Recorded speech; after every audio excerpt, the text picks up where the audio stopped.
Now, do you remember how earlier this year when XXXTentacion passed away and Kanye West posted this right here on Twitter saying, "Rest in peace, I never told you how much you inspired me when you were here, thank you for existing." I remember seeing that tweet for the first time and the first thing that popped up in my head was, why didn't you say anything while he was alive? I know I'm not the only one who thought that because I talked to a lot of people who felt the same way. Not only did Ye show love to X after he was gone, but of course he was also featured on skins that came out recently. The world only know you by your worst mistakes, so spaz on their ass, that's the only way. And then he also came out to perform on the release party of skins. And then last but not least, he also released merchandise under his and X's name. Now that right there is a lot, considering this is a person you didn't show any kind of love to or reach out to while they were alive. So when the merchandise with Ye and X was announced, one person who was being brought up in the conversation was none other than Ariana Grande. And of course, you might wonder why. Now, you know how people have been accusing Ariana Grande for milking Mac Miller's passing by doing things like talking about their relationship in her music. If you've heard her "Thank You, Next" track, then you know exactly what I'm talking about. A lot of people were pointing out the double standard of Kanye not facing any kind of major backlash for doing the same exact thing to XXXTentacion, because to keep it real, that's exactly what's going on here. I want to check out something Lil Yachty said regarding this conversation, so let's check it out. I like to tell niggas like,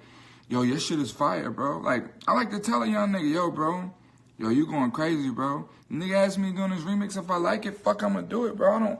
I'm not gonna like, I'm not gonna have the mentality that like, whoa, this nigga shit so hard, but then never say some shit, then a nigga die, and then I go up and be like, damn, this nigga was so talented, I love this nigga, like, I was such a fan of this nigga. Honestly, I see no lies here. What Lil Yachty said is completely relevant to what we're talking about here. Now, I don't personally feel like Kanye has a right to involve himself with X's name so much after he's gone, even though X probably wouldn't have anything against it. Most likely, he'd be more than happy to collaborate with someone like Ye. My opinion on this is give your condolences and that's it. That would be way more respectful. Being the only feature on his project along with creating merchandise under your name and his name after the fact, I personally just can't respect that. To be honest, that right there is taking away opportunities from people who actually fucked with X. And even Kanye himself had something to say about what we're talking about here. So this is something he tweeted a couple months ago. "Bari challenged me when no one else did, and when he got in trouble, I was scared to say he was my friend just like I did with XXX, and that's some pussy shit on my part. I let the perception and the robots control me. That's the true sunken place." If you don't know who Bari is, he's a member of ASAP and the creator of the V-Lone brand. Back in 2017, he sexually assaulted a woman on camera, which led to a really big public outburst. People started canceling him. He lost a deal with Nike, and behind the scenes, him and Kanye were friends, but Ye never showed that to the public because he didn't want to get any backlash for being cool with him, and that's what he's talking about on this tweet. Now, relating that back to X, it's the same exact situation because apart from hip-hop and XXXTentacion fans, the mainstream didn't really like X at all because of his controversial past, and that's why Kanye never publicly showed love to him. There's a lot to talk about regarding this entire conversation and discussion, and now that you've heard what I have to say about it, I want to ask, what do you have to say about this? When it comes to, in this situation, Kanye showed love to X after he passed away because he was afraid to do it while he was alive. From your perspective, would you say that there's anything wrong with that, or do you think there's nothing wrong with that? Definitely let me know in the comment section below and let's have a discussion about this.